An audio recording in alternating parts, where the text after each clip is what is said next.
লক্ষ্মীপুরে ইট ভাটায় এই শ্রমিককে হাত বেঁধে ঝুলিয়ে মধ্যযুগীয় কায়দায় লাঠি দিয়ে অমানবিকভাবে নির্যাতন করা হয়। অভিযোগ উঠেছে স্থানীয় ইসমাইল মাঝি দাদনের টাকা না পেয়ে কালু নামের সেই শ্রমিককে এভাবে পেটান।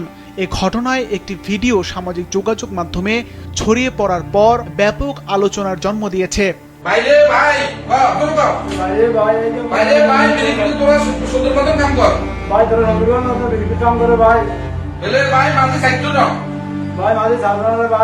বৃহস্পতিবার সদর উপজেলার সুইস গেট এলাকায় বন্ধ দোকানের ভেতর এই ঘটনা ঘটে।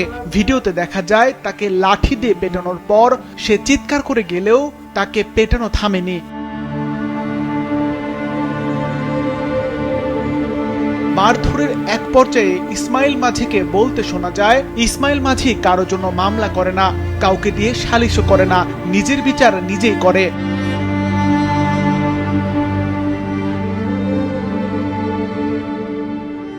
নির্যাতনের শিকার হওয়া কালু এই ঘটনায় সঠিক আইনি বিচার দাবি করেছেন। আমি ব্রিকফিল লেবার, আমি একটু অসুস্থ হয়েছি, বাড়িতে এসি মোটামুটি কোনো সুস্থ হয়েছে মাঝে কল দিয়েছে, আমাদের ইসলাম মাঝে আমাদের কল দিছে। কল জন্য ইসলাম মাঝে আমরা কল দেখো কালে তুমি তরকগঞ্জ যাও, তো তোমার গাড়ি বাড়িতে দিয়া পার করে দেবো। আমি তরকগঞ্জ যাইছি, তরকগঞ্জ যাইছেন না ইসলাম স্ত্রী, এতে সাঙ্গভঙ্গ সকালে আমার ধরে লেগেছে, ধরে নিয়ে দোকানের মধ্যে অনেক মারধর করছে, আথো বাইন্দা মারধর করছে। আরে আথো বাইন্দা মারধর করে আমার বাড়িতে খবর জানাইছে, 1 লাখ টাকা দাবি করছে, আমার বাড়িতে 1 লাখ টাকা বাড়াইছে। তারা এতে ভিডিও করছে, ভিডিও বাইরে লেগে গেছে।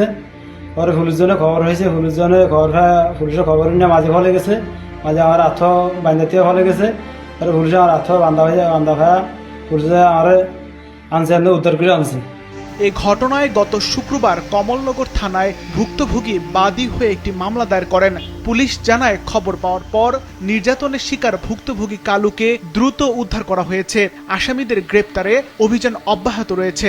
ব্যক্তি নিজে বাদী হয়ে একটা মামলা দিয়েছে, আইনানুগ ব্যবস্থা বাদী এগুলো চলমান আছে। মানে এই ঘটনার যেটা সত্য, এটা উদ্ঘাটনের জন্য পুলিশ তদন্ত করতেছে, যারা অভিযুক্ত তাদেরকে আইনের আওতায় আনা হবে।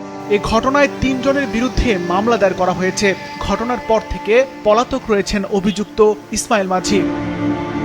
সিফাত রহমান, মাছরাঙ্গা নিউজ ডেস্ক।